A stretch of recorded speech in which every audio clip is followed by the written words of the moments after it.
Very warm welcome to you there and welcome to Confluence Day today. Last week we promised to bring you the concluding part of the first annual Governor Yahaya Bello seminar for political and crime correspondents in Nigeria. That will be coming your way on the program today. Also, there have been a lot of talks of leadership revolution happening in Kogi State, something uncommon in the history of the state and one that is redefining governance and leadership. What exactly is this new paradigm shift in the Confluence State? On the program today, you will hear from the people making things happen in Kogi. The Secretary to the State Government, the Commissioner for Information, the Chief of Staff to the Governor, and others will be speaking on what Kogi has been doing differently in the last 6 years of Governor Yahaya Bello's administration. We shall round off the program today with a special dinner in honor of journalists that attended the seminar. Their awards and the prizes given. It is always a bomber package on the show. As you know, sit back and let's go on this ride together. I am Tosi Obiakeme.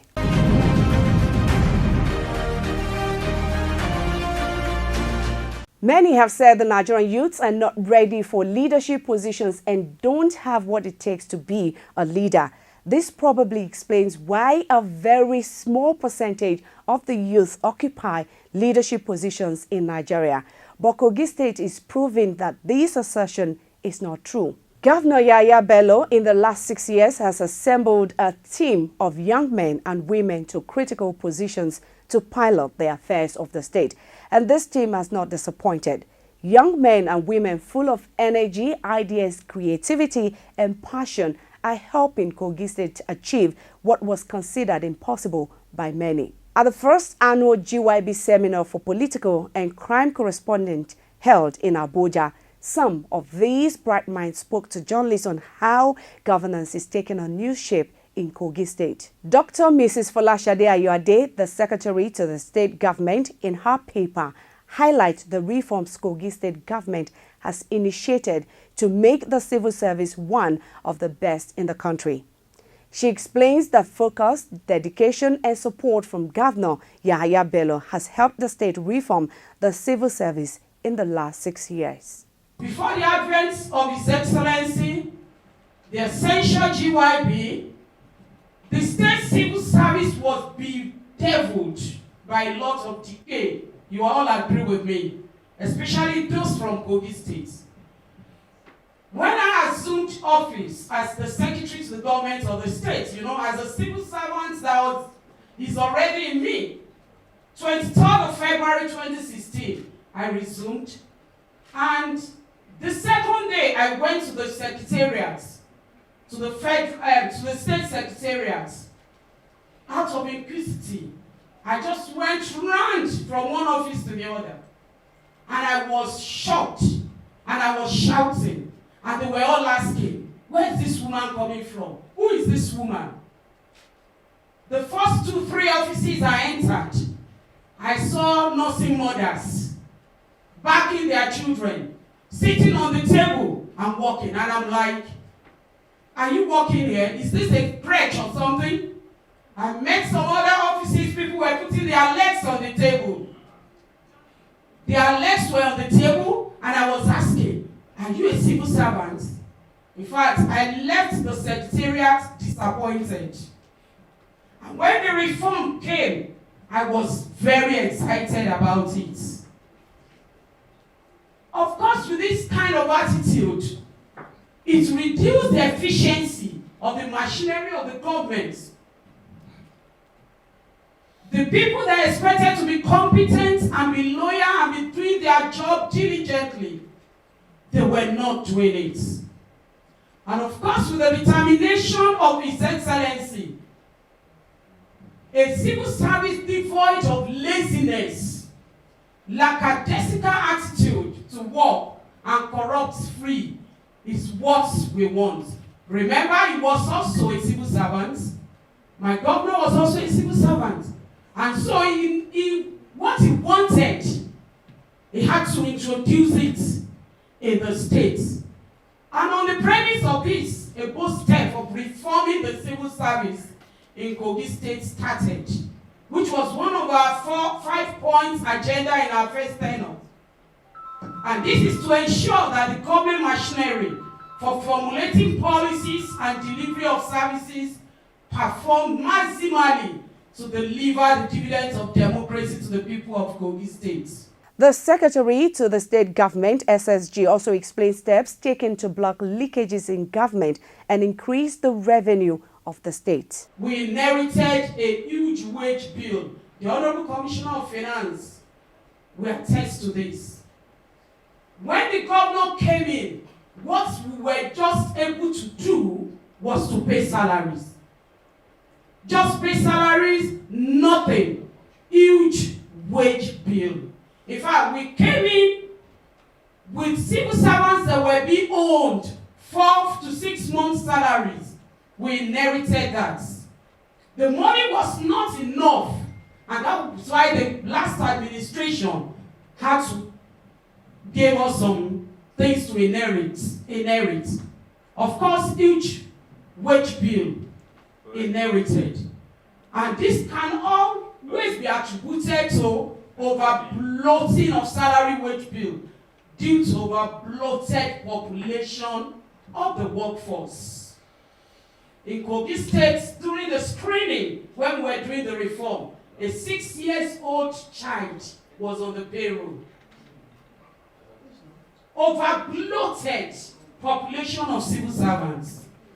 And we also need to note that His Excellency did this in the first quarter of his assumption as governor. He didn't mind. A typical politician will tell you, let me wait until the second tenure. In fact, the first 2 months that he assumed office as governor, that was when we went into civil service reforms and screening. Of course, we had gross cases of embezzlement and sharp financial practices in some MTAs. The IGR, internally generated revenue, was not being remitted, being shared within the MTAs. We inherited IGR of 350 million. As we speak, because of the introduction of the single treasury account and other means of generating revenue, we are over 1 billion monthly in revenue. The Chief of Staff to the Governor was also on hand to give an insight into how Governor Yahaya Bello motivated young men and women to take up leadership responsibilities in the state. According to the Chief of Staff, the Yahaya Bello administration in Kogi State is simply redefining leadership and governance. In Kogi State, just like we've been saying here, the youth of Kogi State are fully in charge of decision-making system. We concluded by saying, political exclusion of youth and women in decision-making in governance system has direct correlation with insecurity that is facing our country today. That answered the question. Look at the situation of our nation today. Somebody was trying to say that, is it that the older generation are deliberately exposing the youth, sending them to their early grave? I said, why did he say so? He said, look, the men, the arm-carrying personnel who are fighting the Boko Haram, the bandits, the kidnapper, they all belong to the youth constituency. And those that they are attacking, the bandits, the hoodlum, the Boko Harams, and all of them, they also belong to the same youth constituency. Now, is it that they are deliberately giving bad leadership so that the youth will continue to kill ourselves? And I said, no. His Excellency has taken a different perspective. And it's a practicality in governance. And we are calling every other state, every other leaders in this country to come and take a tutorial, leadership tutorial from the miracle worker of Kogi State. We don't need to go and be bringing mercenaries from foreign land to come and do what locals, what inclusiveness of the youth of our great nation can solve. we are spending money wrongly, whereas all we need to do is to follow the trend of His Excellency by including the youths and women in decision making. And by so doing, you have taken completely off the streets, where they will no longer be available to be Boko Haram, to be bandits, to be kidnappers. Journalists listened with rapt attention as these young men and women demystified governance and laid bare the simple arithmetic of good leadership in Nigeria. The media saw that the state even had much more to offer as examples to other states, as the Commissioner for Information, another young, intelligent man, unveiled more wins. The Commissioner for Information was able to convince his audience with practical examples from Kogi State that achieving unity among a divided people is not difficult. It only takes sincerity of purpose and action in the right direction. How do you unite? A governor emerged in 2016, young, vibrant, fresh, dynamic, pragmatic, ready to go. When he was going about his electioneering, he told everyone, I am not here to be a sectional governor. I want to be governor of all for all. When he emerged, people were waiting to see whether he was a politician or a practical and truthful personality. Who is he? Can you unite if you are divisive? You can never unite people if you as a person is divisive. Is he a unifier? Okay, that's where we're going next.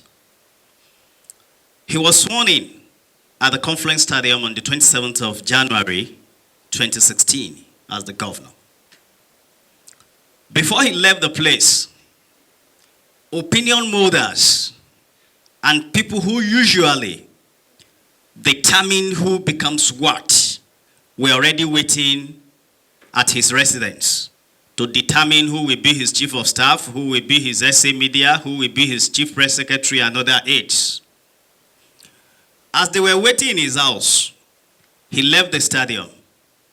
On his way home, he sent the list of his chief of staff, SA media, and chief press secretary, that it should be announced before he got home. The chief of staff then was from Kogi East.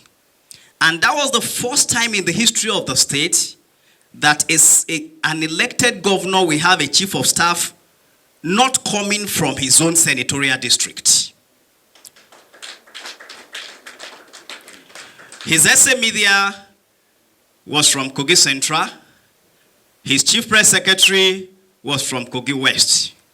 When it was announced, then the entire Kogite and indeed Nigerians knew that there is a new sheriff in town.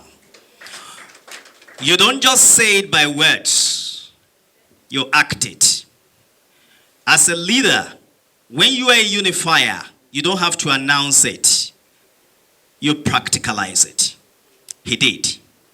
And today, Kogi is better. This session was an eye-opener to many participants who were not aware of the leadership strides taking place in the Confluence State. The session, however, did not end without the governor making a few contributions.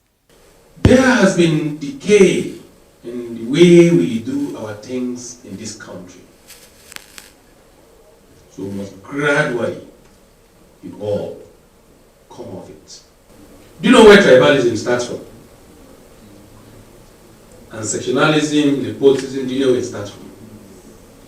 The moment you jettison competence, the moment you jettison capacity, and you say this person should come from my own, you are a tribalist. Anybody if Nigerians really want us to move away from those mundane issues that has held us down over the years. This person is my brother. Even if it stole your trillions that will be used to develop your area, the moment he's arrested to be tried, no, it's our own. We'll roll out drums, either to protest or if it's let loose because of certain loopholes in our legal system. We'll begin to dance that our own has come out. Yet tomorrow you still blame President Muhammadu Buhari. Then tomorrow you want that person who stole your trillions to come and still be the president or the leader of this country. Then until we purge ourselves of all of this, we're not ready to develop as a nation. Everyone was convinced that good governance, transparent leadership, dividends of democracy for the people are all possible with the right people in positions of authority.